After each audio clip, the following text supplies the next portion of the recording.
Today, we're going to be talking about value, how to provide more value, and how we can define value. Coming right up.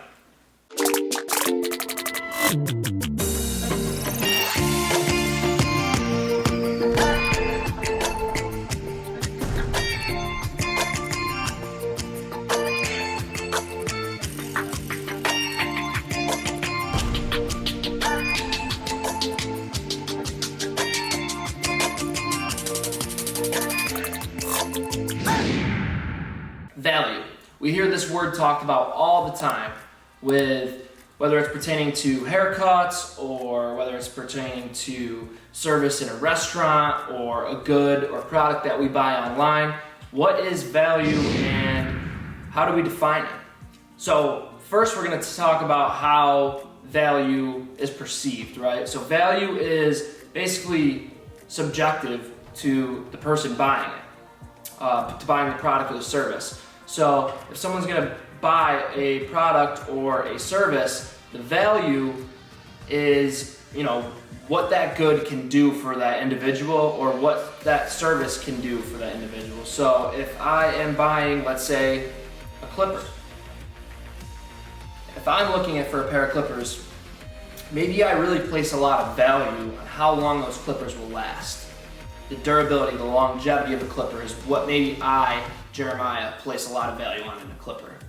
But let's say, Jim, that has the chair next to me, let's say Jim wants to look at clippers, but he places value more on the battery life of clippers, right? He doesn't like to plug them in. He doesn't like to deal with all that stuff. He wants to be able to have a clipper that lasts the entire day. So his value proposition, or his value that he's placing on clippers weighs heavily on the battery, where mine weighs heavily on the durability, maybe like the outer casing or something. So when clipper companies are thinking about how we can provide more value, these are all things they think about. They think about battery life, they think about durability, longevity, how it's made, is it adjustable, what kind of metal are we using for the blades, what kind of, all these different variables. Those are intricate variables of value. So let's think about it from a haircutting perspective, right? From a barbering perspective. We provide a service, and that service is ultimately the value in our business. So when people come in to get a haircut, they're maybe placing value on different areas of that haircut. So one example would be, let's say Jim is customer number one. Jim comes in, he likes that he can book appointments. He likes that the appointments are 30 minutes. He likes detail-oriented haircuts. He wants a really tight fade that's perfected all the way through. So with that client, you're gonna wanna spend the full 30 minutes. You're gonna wanna detail it and make sure that it's perfect. You're gonna wanna spend the extra time with Jim. Now let's take a different customer. Let's say Bob is customer number two. Doesn't like to make appointments because he likes to just stop in, get a haircut when he can. He wants to have walk-in availability. He wants a good haircut, but he doesn't want someone to take 45 minutes going over the same spot, making sure the fade is perfect. He wants to get in and out in 15 minutes because getting a haircut isn't really his cup of tea. He doesn't really necessarily want to come in and spend 45 minutes in the shop, right? So customer one and customer two have completely different perceptions of value. And as barbers, I think we often overlook that second value proposition, right? We don't think, I can do this haircut in 15 minutes. This customer wants to get out. I'll do it, do 15-minute haircut, and that's usually blocked off for 30 minutes, 45 minutes, whatever you might do at your shop. We don't ever think that way. We always take the allotted time and we try to, make everything perfect, and that's good, but we gotta realize that not everyone wants that, all right? You can do a good haircut in 15 minutes. If you've been, most barbers can. If you've been in the industry for a long time, you've been doing this a long time, you know that you can do a 15-minute haircut and lace it, right? So sometimes it's good to pull that out of the bag and give that customer what they want. So this brings me into my next topic, which is gonna be, do we charge based off of value of time or value of service? And let me break down what those two things mean. Value of time would be, I do, let's say an hour for each haircut, and I charge $100 for that hour. So I'm valuing my time at $100 an hour. Now, the difference, it could be a different scenario. You could maybe do 2 haircuts, maybe you block off 30-minute blocks, and those 30-minute haircuts are $50. Now you're at $100 an hour still. You're just breaking it down into 2 half-hour time slots, right? Same goes for 15-minute haircuts. If you were doing 15-minute time blocks for your haircuts and you were doing $25 per haircut, that's also a $100 an hour valuation. You follow me? So that is value of time, right? Now, value of service, if we're charging based off value of service, my haircuts, let's say I charge $30 for a haircut. Doesn't matter if it takes me 45 minutes, doesn't matter if it takes me an hour, 30 minutes, 20 minutes, doesn't matter. I'm charging $30. So maybe that fluctuates, right? Maybe I do a skin fade, really intricate skin fade on some coarse, thicker hair that is a little bit more tough to detail, and it takes me 45 minutes. Well, I'm only getting paid $30, right? So you might say that stinks. But think about it, if you're doing, a 15-minute haircut and you're charging $30, you do 4 of those in an hour, now you're charging $120 an hour. So the difference is some people charge based off of time and some people charge based off of service. I'm not saying that one is better than the other, but I'm saying to recognize that there's differences.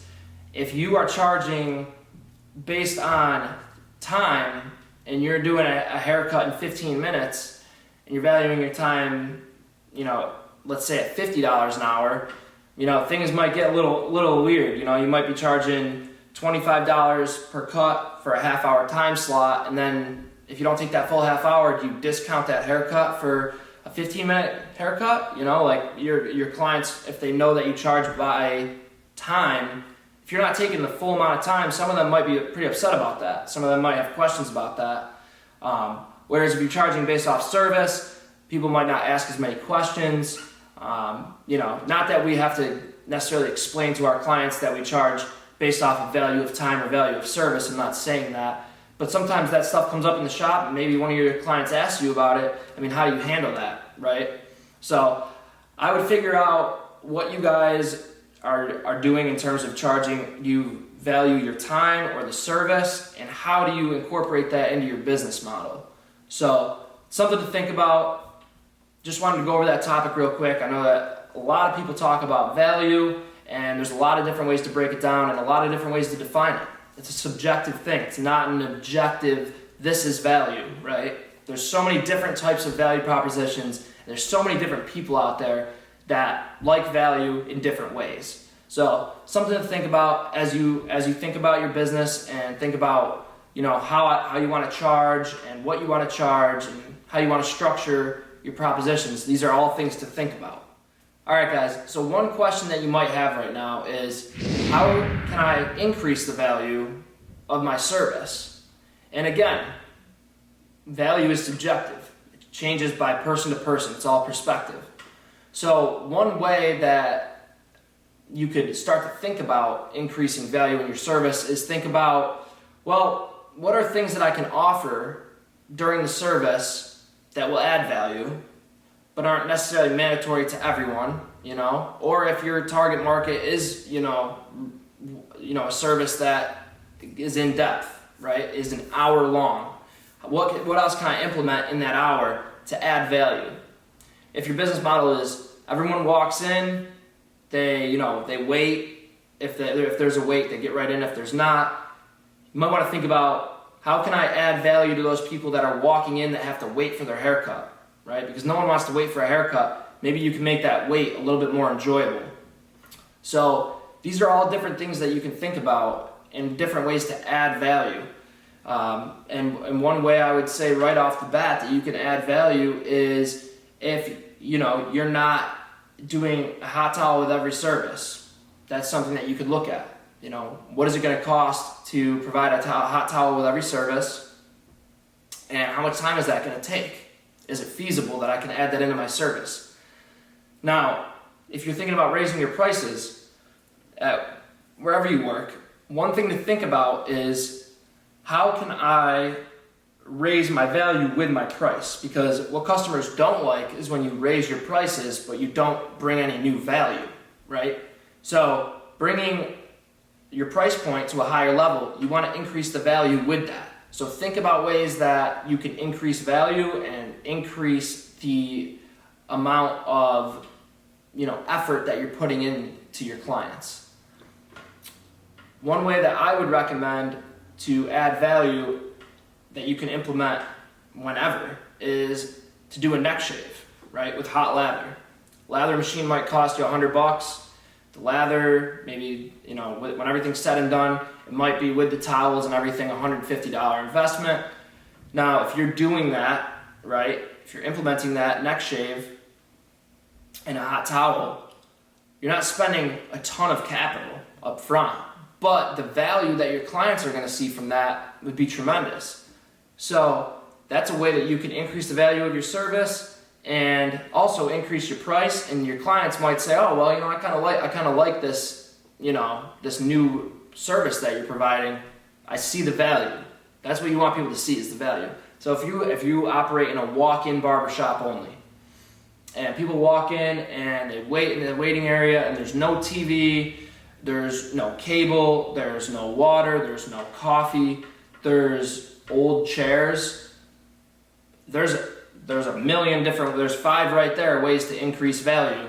Changing those 5 things, and when your clients walk in the door, they're going to notice there's new things in the shop, and that would suffice as a reason to raise your prices, because you have to pay for those new things and there's more value now added to your business. So some different things to think about there.